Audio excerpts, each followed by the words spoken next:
오늘 말씀의 제목은 힘을 빼야 진짜 힘이 주어집니다 라고 하는 말씀의 제목을 가지고 말씀을 드리고자 합니다. 인간은 본능적으로 그 힘을 가지게 되면 그 힘을, 그 권력을 휘두르려고 하는 욕망을 가지게 됩니다. 스탠퍼드 감옥 실험이 있습니다. 루시퍼 효과라고 하는 그 실험인데요. 1971년 스탠퍼드 대학에서 심리학 교수인 짐 바르도라고 하는 그 교수가 이 실험을 진행을 하게 되었습니다. 70명의 자원자를 모집하고 그 중에서 24명의 사람들을 이제 선발을 해서 이제 교도관으로 또는 죄수로 역할을 무작위로 정하였습니다.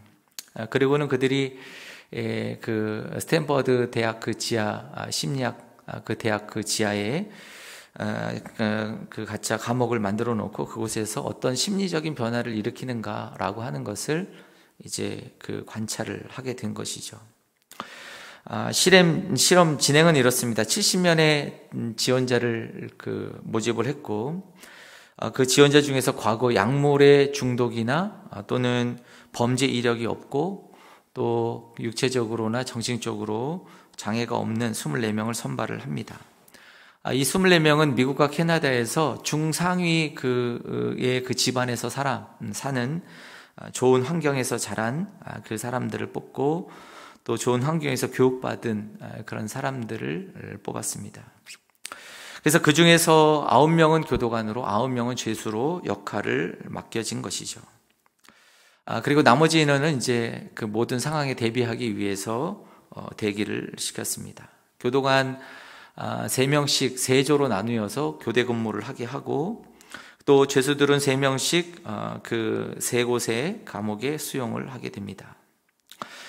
교도관 역할을 맡은 사람들에게 죄수 역할을 맡은 사람들을 육체적인 그 힘을 가하고 또 상처를 입힐 수는 없지만 어느 정도 공포감을 조성할 수 있다 이렇게 이제 지시를 내리고 진행을 한 것이죠.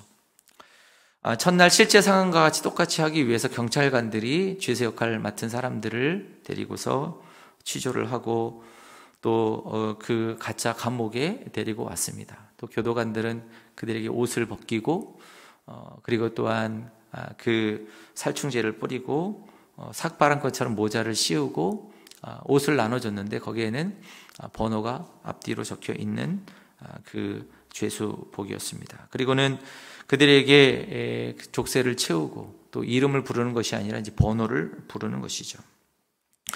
교도관들에게는 호루라기 또 경찰봉을 소지하게 하고 카키색 유니폼을 입게 했고 또 선글라스도 끼게 했습니다. 그리고는 법적인 한도 안에서 자유롭게 규율을 교도관들은 정할 수 있다 이렇게 이야기를 했습니다. 시간이 지나면서 죄수들은 수동적으로 점점 어투가 바뀌어져 갔고 행동 역시도 수동적으로 변해 갔습니다. 교도관들은 그러나 말투가 점점 거칠어지고 그리고 폭력적인 언어가 나오기 시작했습니다.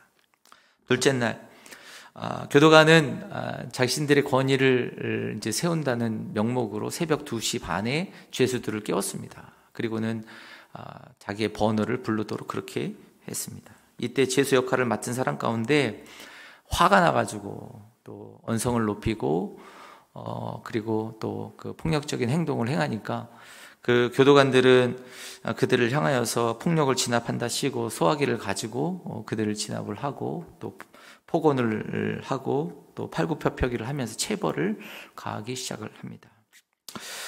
셋째 날 그 죄수 역할을 맡았던 사람 가운데 한 사람이 정신착란을 일으키고 또 한 사람은 나는 이제 더 이상 이 실험에 참가하지 못하겠다고 이제 포기를 해버렸습니다. 이처럼 점점 사태가 악화가 되고 14일로 예정되었던 그 실험이 6일 만에 종료가 됩니다. 이것을 통해서 사람은 상황 가운데에서 악해질 수 있다는 것을 보여주고 있고 또 그들이 가지고 있는 그 힘을 또 행사하면서 얼마나 교만해져 갈 수 있는가, 과격해질 수 있는가라고 하는 것을 잘 보여주는 실험이었습니다. 윤홍길 작가가 쓴 1983년에 발표했던 그 현대문학상 수상작이었던 그 장편소설 완장이라고 하는 그 소설이 있습니다. 그 완장이라고 하는 그 소설 가운데도 주인공 임종술이요, 동대문에서 동대문 그 시장에서 많은 그 장사도 하고 또 미제 물건을 팔기도 하면서 여러 일을 하다가 실패를 하고 고향으로 내려가게 됩니다. 그곳에서 뭐 농사질 땅도 없고 또 장사할 미천도 없고 그저 그냥 한량으로 보내고 있는 이 임종술에게 어느 날 그 최 사장이라고 하는 사람이 동네 저수지를 이제 인가를 받아서 그곳을 이제 사용하게 되는데 거기에 관리할 사람을 뽑게 됩니다. 그리고 이제 그 주인공 임종술에게 이 자리를 이제 제안을 하게 되는 것이죠. 관리자로. 처음에는 거절을 했지만 완장을 채워준다는 말에 귀가 솔깃하게 됩니다. 왜냐하면 시장에서 그 방범들 또는 경비들한테 쫓겨다녔던 뼈아픈 기억이 떠올라서 완장을 채워준다는 말에 그 사람은 그 승낙을 하고 이제 그곳에서 관리자로 서게 되죠. 그러면서 자기가 사비를 내 가지고 이제 노란색 바탕에 파란 글씨로 감독이라고 새긴 비닐 완장을 만들어서 차고 다닙니다. 그리고 저수지에 몰래 낚시하러 온 사람들을 호되게 다루게 됩니다. 특별히 또 자기 동창이었던 초등학교 동창 또 그 아들이 왔는데도 불구하고 그를 호되게 두들겨 패기도 하고요. 완장의 권력을 휘두르는 것이죠. 자기를 고용한 최 사장이요, 그 고용주가 왔는데도 불구하고 저수지에 그 사장의 일행들이 와서 뭐 낚시를 하려고 하는데 그것도 못하게 막 맞는 것입니다. 그러니까 너무 황당한 이 최 사장이 결국 그를 해고해 버리는 것이죠. 여러분, 완장 하나 주어지고 작은 권한 하나 주어졌다고 그것이 그 권력을 휘두르는 것, 이것이 인간의 모습입니다. 인간의 그 교만해지는 모습이죠. 이것이 또한 우리의 모습이기도 합니다. 조금만 힘이 주어지면 그것을 가지고 우리는 행사하게 됩니다. 여러분, 성경 가운데서 사울은요, 왕이 되기 전에 굉장히 겸손한 사람이었습니다. 미스바에서 이스라엘 초대 왕을 뽑기 위해서 제비 뽑을 때에 베냐민 지파가 뽑히고 그 다음에 사울이 뽑혔을 때 자기는 왕이 될 만한 사람이 아니라고 그 진보딸이 그 뒤에 숨어서 부끄러워서 나가지 못했던 사람, 이 사람이 바로 사울이지 않습니까? 그런데 왕이 되고 전쟁에서 몇 번 승리를 할 때 자기가 힘이 있어서 승리한 것도 아니지만 하나님이 승리를 해주셨음에도 불구하고 하나님 앞에 승리의 그 영광을 돌리지 않고 자기 자신 스스로가 기념비를 세우고 있습니다. 그리고 하나님의 말씀 앞에 명령에 순종하지도 않고 결국 하나님께 버림을 받는 신세가 됩니다. 사울의 생애를 연구했던 워런 위어스비 교수가요, 그 사울의 그 삶을 쭉 이렇게 돌아보면서 그를 상징하는 한 단어가 무엇일까? 한 단어, 상징하는 단어가 무엇일까? 그 이미지가 무엇일까라고 하는 것을 생각하면서 창이라고 그 이야기를 했습니다. 사울의 창. 창은 힘을 의미하죠. 그리고 왕권을 의미하는 것입니다. 상징하는 것입니다. 사무엘상의 말씀에 보게 되면 사울의 창에 대한 이야기를 하고 있습니다. 다윗이 손으로 수금을 탈 때 사울의 손에 창이 있는지라. 사울이 손에 창을 가지고 그의 집에 앉아 있을 때, 또 사울이 단창을 들고 손에 단창을 들고 기브와 높은 곳에 있었다고 이야기하고 있습니다. 위어스비 교수가 그 사울의 생애를 가만히 살펴보니까 그는 언제나 손에 창을 들고 있었습니다. 창을 손에서 놓지 않고 있었던 것이죠. 사랑하는 성도 여러분, 사울은요, 그의 왕권, 권력을 손에 놓지 않으려고 했습니다. 여러분, 우리가 잡아야 할 것은 창이 아니죠. 우리가 잡아야 할 것은 하나님이신 줄로 믿습니다. 그래서 다윗은 블레셋 장수인 골리앗 앞에서 나는 창과 단창으로 내게 가는 것이 아니라 만군의 여호와의 이름으로 내게 간다고 선포를 하고 있습니다. 진정한 힘은 창이 아니라 하나님입니다. 사랑하는 성도 여러분, 우리가 창이 아니고 하나님 앞에 겸손하게 설 때 하나님께서 힘을 주시는 것이죠. 오늘 말씀에 보게 되면 스데반은 모세에 대한 이야기를 들려주고 있습니다. 모세가 애굽 사람의 모든 지혜를 배우고 모든 지식을 그리고 모든 하는 일을 능하였다고 성경은 우리에게 말씀해 주고 있습니다. 그러나 이스라엘 백성들 중에서 누구도 할 수 없는 그 당시에 가장 최고의 지식에 접근할 수 있었고 또 그곳에 출입할 수 있는 자격이 주어집니다. 공주의 양아들의 자격을 가지고 애굽의 모든 것을 배울 수 있는 그 도서관, 거기에 출입할 수 있는 자격이 그에게 주어졌습니다. 그는 애굽에 움직일 수 있는 모든 지혜가 있습니다. 할 수 있는 모든 지혜가 그에게 있습니다. 또한 그는 유모로 위장한 그 어머니에게서 누구보다도 히브리 민족의 역사를 배웠습니다. 하나님의 뜻과 사명을 들었습니다. 모세는 자기가 가진 지식의 능력을 가지고 하나님의 그 약속하신 그 구원의 역사를 이루기 위해서 그는 자신 있게 나서고 있습니다. 그래서 오늘 말씀에 이렇게 이야기를 합니다. 오늘 23절, 24절 말씀에 이렇게 얘기합니다. 나이가 40이 되매 그 형제 이스라엘 자손을 돌볼 생각이 나더니 한 사람이 원통한 일을 당함을 보고 보호하여 압제받는 자를 위하여 원수 갚아 애굽 사람을 쳐 죽이니라. 이렇게 말씀하고 있습니다. 여러분 23절, 24절 말씀을 가만히 살펴보면 모세가 어떤 마음을 가졌는지를 오늘 이야기해 주고 있습니다. 이제 내가 가진 지식, 내가 가진 힘, 이스라엘 백성들을 도울 수 있다고 생각했다는 것입니다. 여러분 40이 되면요 어느 정도 지식도 쌓이게 됩니다. 경험도 쌓이죠. 어느 정도 인맥도 쌓입니다. 내가 이제는 뭔가를 할 수 있는 여건들이 되었다고 생각할 수 있는 나이가 40이죠. 그래서 이스라엘 형제들을 내가 돌볼 생각을 가질 수 있었던 거죠. 내가 그 한 형제의 아픔을 보호하고 압제받고 있는 자를 원수 갚을 수 있는 것, 내가 그렇게 할 수 있다. 모세는 생각했습니다. 내가 돌보고 내가 보호하고 내가 원수 갚을 수 있다. 하지만 그는 아무것도 할 수 없었습니다.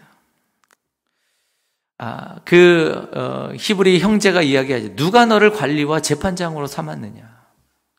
애굽 사람을 죽인 것 같이 나도 죽이려 하느냐? 너는 그냥 살인자일 뿐이라. 이렇게 얘기하는 그 형제 이야기를 듣고 좌절하고 그리고 마음이 무너져서 도주해서 미디안 땅으로 가서 그곳에서 삶을 살게 되는 것입니다. 사랑하는 성도 여러분, 광야 미디안에서의 삶은 40년 동안 모세는 그가 가지고 있는 힘을 빼는 시간이었습니다. 힘이 빠지니까요, 그때서야 하나님을 만나게 되는 것입니다. 그 광야 시간, 힘이 빠지는 시간이죠. 하나님은 힘이 빠진 모세에게 나타나셨습니다. 천사를 보내시고 가시나무 떨기 불꽃 가운데 주님께서 찾아오십니다. 나는 내 조상 하나님이라. 아브라함과 이삭과 야곱의 하나님이라. 이렇게 말씀을 하시고 있습니다. 내가 하면서 교만할 때는 하나님이 멀리 계셨습니다. 하지만 나는 부족합니다. 나는 연약합니다. 나는 할 수 없습니다. 힘을 뺄 때 하나님이 찾아오시고 만나주시고 하나님께서 힘을 주시고 계십니다. 하나님께서 모세에게 말씀하십니다. 내 발에 신을 벗으라. 내가 서 있는 곳은 거룩한 땅이니라. 사랑하는 성도 여러분, 발에 신을 벗는다는 것은 두 가지 의미가 있습니다. 그것은 내가 종입니다 라고 하는 것을 고백하는 거죠. 노예들은 신을 신지 않았습니다. 노예들은 도망가지 못하도록 하기 위해서 신을 신지 못하게 했죠. 신을 벗는다는 것은 내가 종입니다. 하나님 앞에서 내가 종입니다. 고백하는 거죠. 또 하나의 의미는 신을 벗는 것은 나의 권리를 포기하는 것입니다. 룻기에 보게 되면 보아스가 먼저 기업물을 권리가 있는 사람을 찾아가잖아요. 그리고 그와 함께 네가 이 룻의 이 나오미의 가정을 기업을 물을 것이냐라고 할 때 자기는 그 권리를 포기하기 위해서 신을 벗어서 던지고 있습니다. 권리를 포기한다는 거죠. 하나님은 모세에게 신을 벗으라. 너는 나의 종이라. 너는 권리를 다 포기하라. 다 내려놓으라. 주님 말씀하시는 거죠. 그럴 때 하나님께서 그를 붙잡으시고 그에게 진정한 힘을 주시고, 그리고 그를 통해서 하나님께서 이스라엘의 구원자로 그를 보내시고 계십니다. 오늘 34절에 이렇게 얘기하십니다. 이제 내가 너를 애굽으로 보내리라. 35절에 모세를 하나님은 천사의 손으로 관리와 속량하는 자로 보내셨다고 말씀을 하고 있습니다. 사랑하는 성도 여러분, 내가 힘이 꽉 들어있을 때에는요, 아무것도 할 수 없었습니다. 힘이 있는 것 같았지만 그렇지 못한 것이죠. 하지만 이제 광야에서 힘이 다 빠지고 나니, 다 빼고 나니 비로소 하나님께서 그에게 힘을 주시고 계십니다. 그를 이스라엘의 구원의 지도자로 그를 보내시고, 그리고 애굽에서 그를 통해서 구원하시고, 이스라엘을 구원하시고, 홍해를 건너게 하시고, 광야의 40년의 기적의 표적을 행할 수 있도록 하나님께서 그를 세우시고 계시는 것입니다.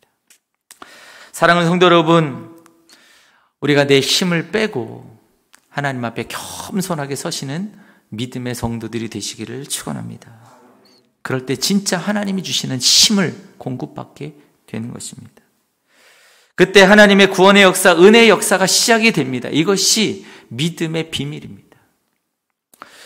우리의 진짜 인생의 진짜의 삶은요, 정말 하나님 앞에 섰을 때입니다. 힘을 빼고 하나님 앞에 섰을 때죠. 오늘 모세가 그가 힘이 빠지고 하나님 앞에 섰을 때 하나님이 그를 통해서 이스라엘을 구원하고 하나님께서 기적과 표적을 행하였었던 것처럼 하나님이 그를 힘을 주시고 하나님의 역사를 이루어 가십니다. 여러분, 그 야곱이 초기의 인생은 힘이 꽉 들어갔던 인생이었습니다. 내가 형을 속이고 내가 아버지를 속이고 내가 엄마를 설득해서 내가 가족의 장자권을 가지고자 했던 그 인생이었습니다. 그가 광야로 도망가서 아무것도 가지고 있지 않을 때 그때 하나님이 그를 찾아오시는 거죠. 하나님 앞에 서게 됩니다.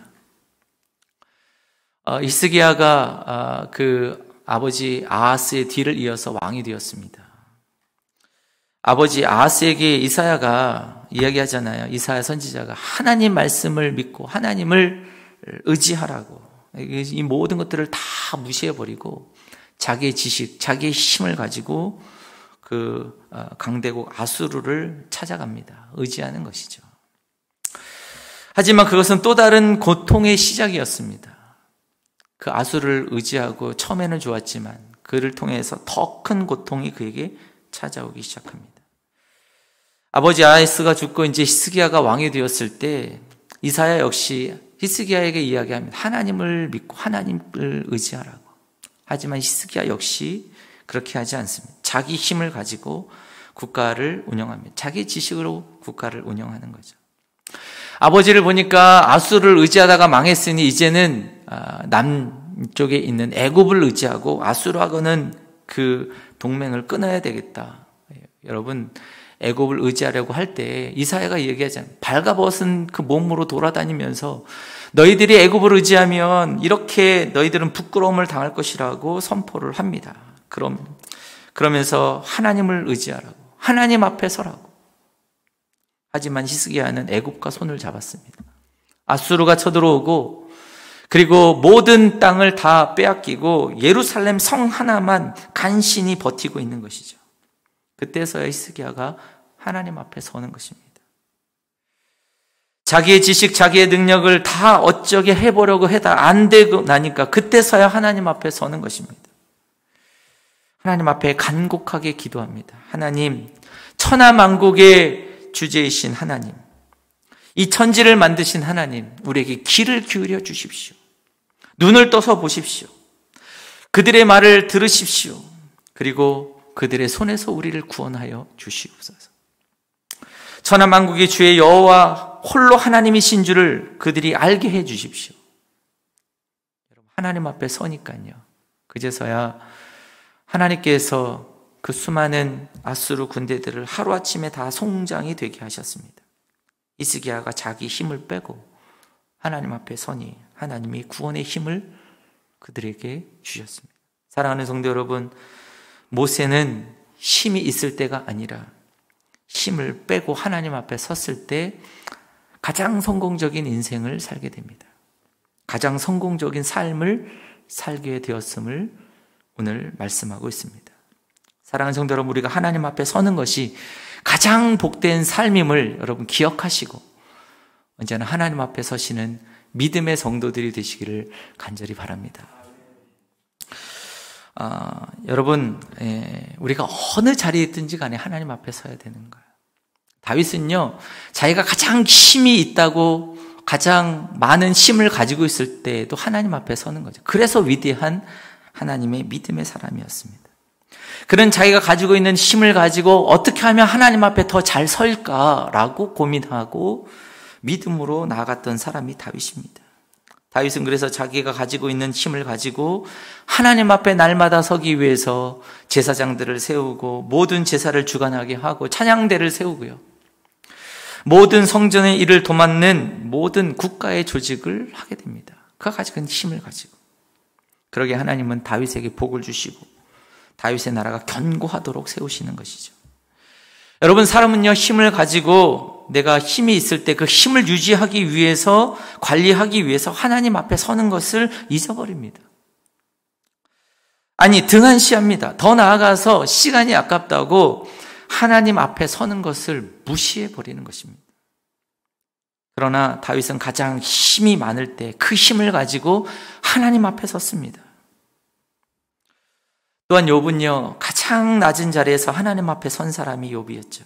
고통과 좌절과 낙심과 절망의 자리에서 하나님 앞에 섰습니다. 욥은 가진 모든 힘을 잃어버렸을 때 하나님 앞에 서는 것이, 주신 자도 하나님이시고 그리고 또한 거두신 자도 하나님이십니다 고백하면서 서는 것입니다.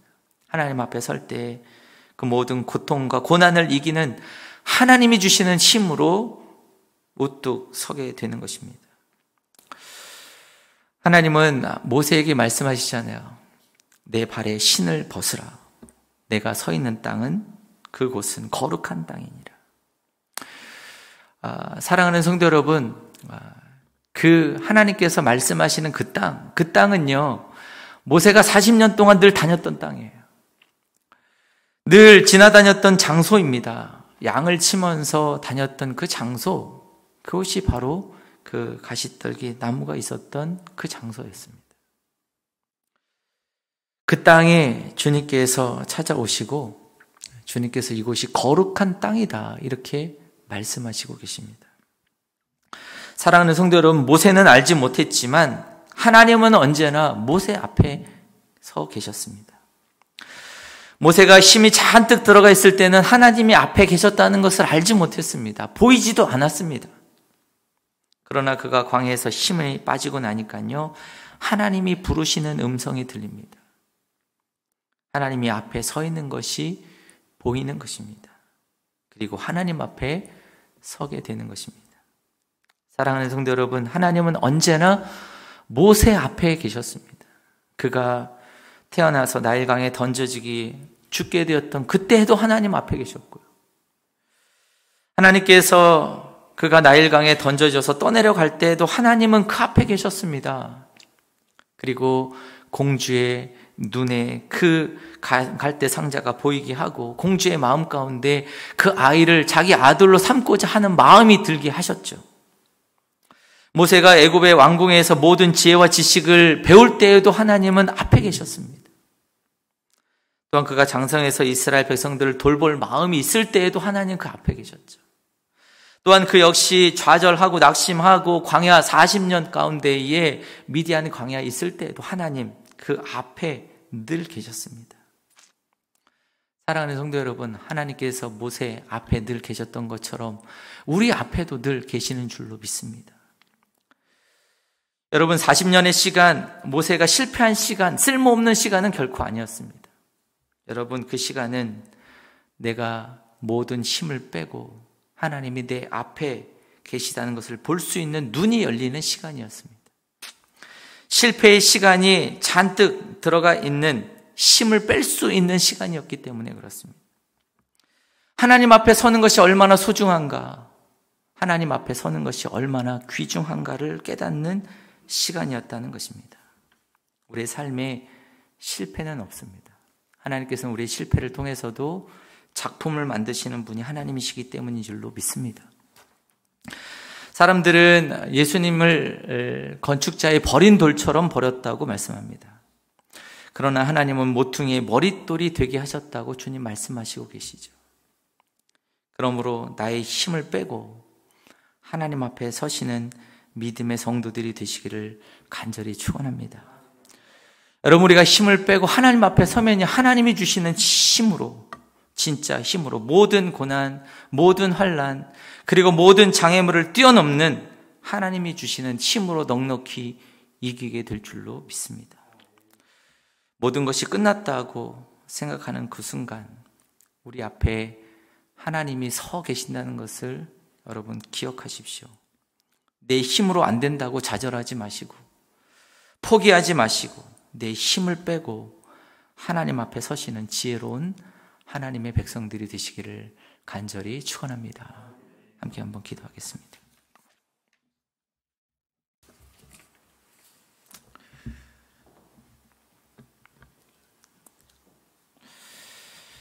하나님, 우리가 힘이 많은 줄로 생각했습니다. 하나님, 그러나 우리가 힘이 없습니다. 우리의 힘을 내려놓고 하나님 앞에 서는 믿음의 백성들이 되게 하여 주시옵소서. 하나님, 겸손히 날마다 하나님 앞에 서게 하여 주시옵소서.